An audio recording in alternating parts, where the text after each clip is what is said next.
Pinayuhan ni Moises ang mga Israelita na maging masunurin. Ika-4 na kabanata. Pagkatapos, sinabi ni Moises sa mga Israelita, "Pakinggan ninyo ang mga utos at tuntunin na ituturo ko sa inyo. Sundin ninyo ito para mabuhay kayo at makapanirahan sa lupaing ibinibigay sa inyo ng Panginoon, ang Diyos ng inyong mga ninuno. Huwag ninyong dadagdagan o babawasan ang mga utos na ibinigay ko sa inyo mula sa Panginoon na inyong Diyos. Dapat ninyo itong sundin. Nakita ninyo ang ginawa ng Panginoon sa Baal Peor. Pinatay ng Panginoon na inyong Diyos ang mga kapwa ninyo Israelita na sumamba kay Baal. Pero kayo na matapat sa Panginoon na inyong Diyos ay buhay pa hanggang ngayon. Itinuturo ko sa inyo ang mga utos at mga tuntunin na ibinigay sa akin ng Panginoon na aking Diyos, para inyong sundin, pagdating ninyo sa lupaing pupuntahan ninyo at titirhan. Sundin ninyo ito ng buong tapat, dahil sa pamamagitan nito'y maipapakita ninyo ang inyong kaalaman at pangunawa sa ibang mga bansa. Kung maririnig nilang lahat ang tuntuning ito, sasabihin nila, 'Totoo nga na marunong at may pangunawa ang mga tao ng makapangyarihang bansang ito. Wala nang iba pang makapangyarihang bansa na may Diyos na malapit sa kanila, gaya ng Panginoon na ating Diyos na malapit sa atin sa mga panahong tumatawag tayo sa Kanya. At wala nang iba pang makapangyarihang bansa na may mga utos at tuntunin na katulad ng itinuro ko sa inyo ngayon. Pero mag-ingat kayo. Huwag ninyong kalilimutan ang mga bagay na inyong nakita na ginawa ng Panginoon. Kailangang manatili ito sa inyong mga puso habang nabubuhay kayo. Sabihin ninyo ito sa inyong mga anak at mga apo. Alalahanin ninyo ang araw na tumayo kayo sa harap ng Panginoon na inyong Diyos sa bundok ng Sinai, kung saan sinabi niya sa akin, "Tipunin mo ang mga mamamayan sa aking presensya para makinig sa aking mga salita, upang matuto silang gumalang sa akin habang nabubuhay pa sila, at para maituro nila ito sa kanilang mga anak. Pagkatapos lumapit kayo sa akin, at tumayo sa ibaba ng bundok habang naglalagablab ito na abot hanggang langit, na binalutan ng kadiliman dahil sa maitim na ulap. Pagkatapos nagsalita ang Panginoon mula sa gitna ng apoy. Narinig ninyo ang kanyang boses, pero wala kayong nakita. Sinabi niya sa inyo ang mga bagay na gagawin ninyo sa pagtupad ng mga kasunduan niya sa inyo. Ito ay ang 10 utos na iniutos niyang sundin ninyo, at isinulat niya ito sa 2 malalapad na bato. Nang panahong iyon, inutusan ako ng Panginoon na ituro sa inyo ang mga utos at mga tuntunin na susundin ninyo roon sa lupain na inyong aangkinin at titirhan. Nang nakipag-usap ang Panginoon sa inyo sa bundok ng Sinai, mula sa gitna ng apoy, wala kayong nakitang anyo ng Panginoon. Kaya bantayan ninyo ang inyong mga sarili, na hindi ninyo dudungisan ang inyong mga sarili, sa pamamagitan ng paggawa ng anumang anyo o imahe ng Diyos-Diyosan, lalaki man o babae, hayop na lumalakad o lumilipad, gumagapang o nakatira sa tubig. Huwag kayong maakit sa pagsamba sa mga bagay na nasa langit, sa araw, buwan at mga bituin. Ang mga ito ay nilagay ng Panginoon na inyong Diyos para sa lahat ng mamamayan sa buong mundo. Alalahanin ninyo na kinuha kayo ng Panginoon sa Ehipto, ang lugar na katulad ng pugon na naglalagablab, para maging mamamayan niya, at ganyan kayo ngayon. Nagalit ang Panginoon sa akin dahil sa inyo, at isinumpa niya na hindi ako makakatawid sa Hordan at makakapasok sa magandang lupain na ibinigay ng Panginoon na inyong Diyos bilang inyong mana. Mamamatay ako sa lupaing ito na hindi makakatawid sa Hordan, pero matatawid ninyo at masasakop ang masaganang lupaing iyon. Ngunit mag-ingat kayo na hindi ninyo makalimutan ang kasunduang ginawa sa inyo ng Panginoon na inyong Diyos. Huwag kayong gagawa ng mga Diyos-Diyosan sa anyo ng anumang bagay, dahil ipinagbabawal ito ng Panginoon na inyong Diyos, at ayaw na ayaw niyang may sinasamba kayong ibang Diyos, parang apoy na nakakatupok kapag nagparusa ang Panginoon na inyong Diyos.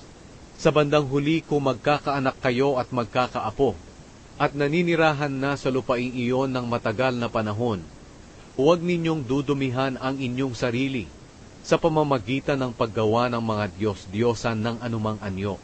Masama ito sa paningin ng Panginoon na inyong Diyos, at makakapagpagalit ito sa Kanya. Sa araw na ito, itinuturing kong saksi ang langit at lupa laban sa inyo. Kung hindi ninyo ako susundin, hindi kayo magtatagal sa lupain na inyong mamanahin sa kabila ng Hordan.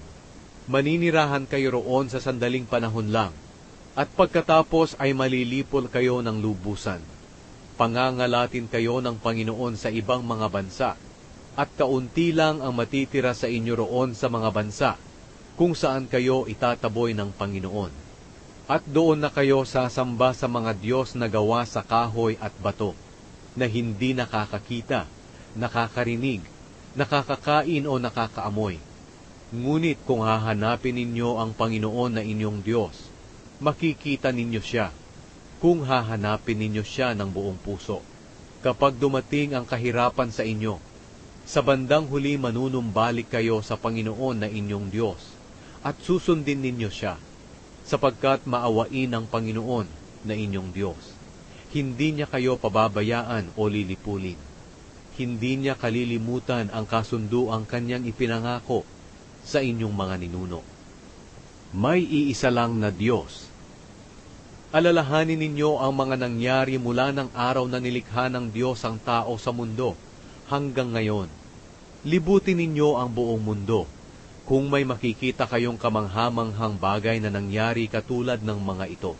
Mayroon pa bang ibang tao na nabuhay pagkatapos nilang marinig ang boses ng Diyos mula sa apoy, kagaya ninyo?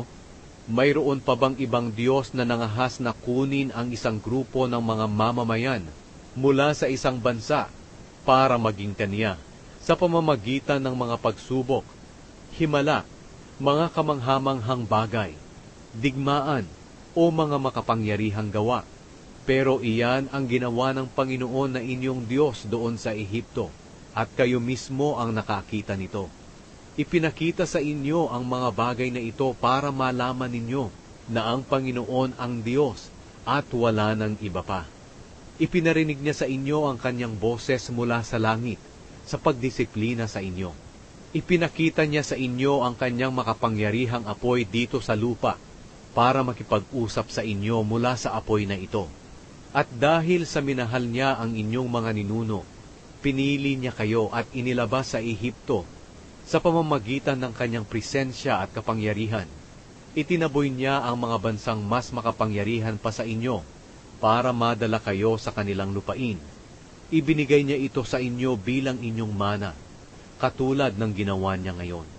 Kaya kilalanin ninyo ang araw na ito, at itanim sa inyong mga puso na ang Panginoon ay Diyos sa langit at sa lupa, at wala ng iba pang Diyos.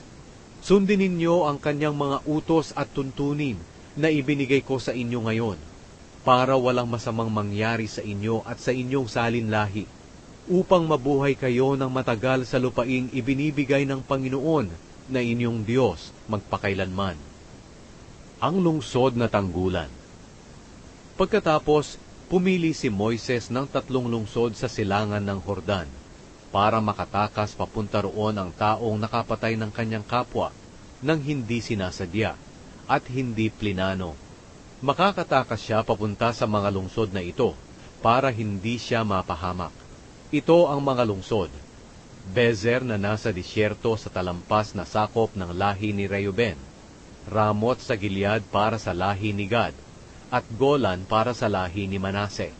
Ibinigay ni Moises sa mga Israelita ang mga kautusan, katuruan at tuntunin na ito nang lumabas sila sa Ehipto at habang nagkakampo sila sa lambak malapit sa Bet-peor sa silangan ng Hordan.